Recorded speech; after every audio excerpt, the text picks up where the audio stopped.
नमस्कार दोस्तों, the click show के क्रिप्टो करेंसी पार्ट 2 में आप सभी को स्वागत है। आज हम क्रिप्टो करेंसी के एक विशेष बिंदु पर चर्चा करेंगे। वो ये है कि क्या क्रिप्टो करेंसी इन्फ्लेशन के चपेट में है। तो आइए दोस्तों, इसकी चर्चा के लिए हम लोग स्टूडियो चलते हैं। दोस्तों, ये बहुत ही अचरज वाली बात है कि मात्र एक विनिमय मुद्रा का विकल्प के रूप में विकसित क्रिप्टो करेंसी इन दिनों निवेश का माध्यम बन गया है।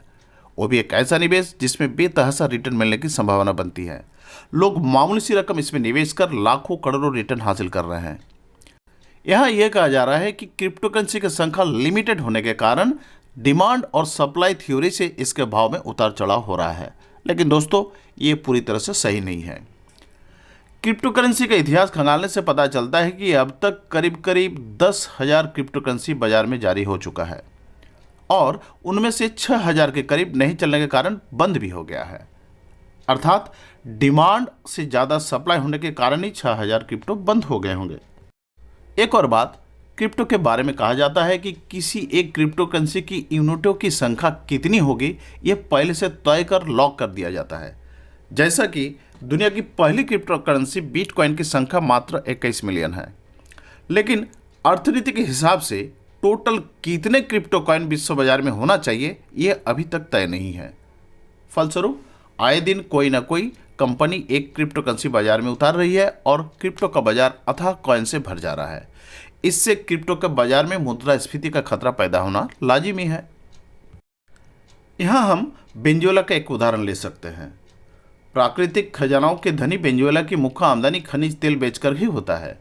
खनिज तेल के निर्यात से मिलने वाली विदेशी मुद्रा से ही यह देश एक समय अमीर देशों के कतार में था, लेकिन 2014 में पेट्रोलियम उत्पादों के दाम गिरने से विदेशी मुद्रा की आमदनी कम हो गई और विदेशों से खाने पीने सहित अन्य जरूरी सामानों का आयात मुश्किल हो गया।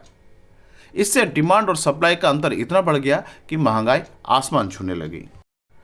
इससे निपटने के लिए वेनेजुएला सरकार ने ताबड़तोड़ नोट इस सोच में छापने शुरू कर दिए कि अगर लोगों के हाथों में पैसे होंगे तो ऊंचे दामों में सामान खरीदने में दिक्कत नहीं होगी, और यही सोच वेनेजुएला को ले बैठा।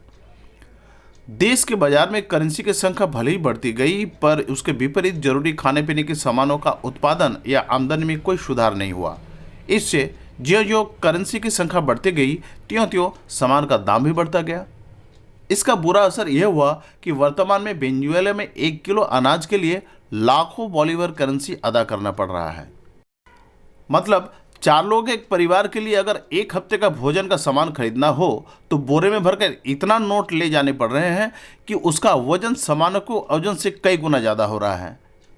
वहाँ तो छोटे छोटे नोटों की वैल्यू इतनी गिर गई है कि वो सड़क पर बिखरा पड़ा रहता है। दुनिया का क्रिप्टो बाजार भी उसी राह पर चलता दिखाई दे रहा है। क्रिप्टो करेंसी पर कोई वैश्विक नीति या सरकारी नियंत्रण नहीं होने के कारण जब चाहे कोई एक नया क्रिप्टो जारी कर रहा है। अगर इस गतिविधियों पर तुरंत लगाम न लगाया गया तो वो दिन दूर नहीं जब वेनेजुएला की तरह क्रिप्टो करेंसी भी मुद्रास्फीति के चपेट में चला जाएगा और क्रिप्टो का कोई वैल्यू नहीं रह जाएगा। आज का इस वीडियो को अंत करने से पहले एक बार फिर बता दें कि जो लोग क्रिप्टो करेंसी में प्रायोगिक रूप से निवेश करना चाहते हैं उनके लिए CoinDesk का एक डाउनलोड लिंक नीचे डिस्क्रिप्शन में दिया गया है, जिसके माध्यम से खाता खोलकर अपना प्रायोगिक निवेश शुरू कर सकते हैं।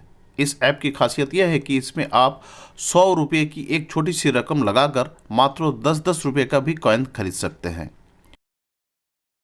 क्रिप्टो करेंसी के इस भाग में आज बस इतना ही। अगले वीडियो में हम चर्चा करेंगे कि क्रिप्टो करेंसी इतना पॉपुलर क्यों है और इसमें कौन कौन सी तकनीकी खामियां हैं। और अंत में आप सभी से रिक्वेस्ट है कि हमारे साथ बने रहने के लिए हमारे वीडियो चैनल को लाइक, शेयर और सब्सक्राइब जरूर करें। आप सभी का धन्यवाद।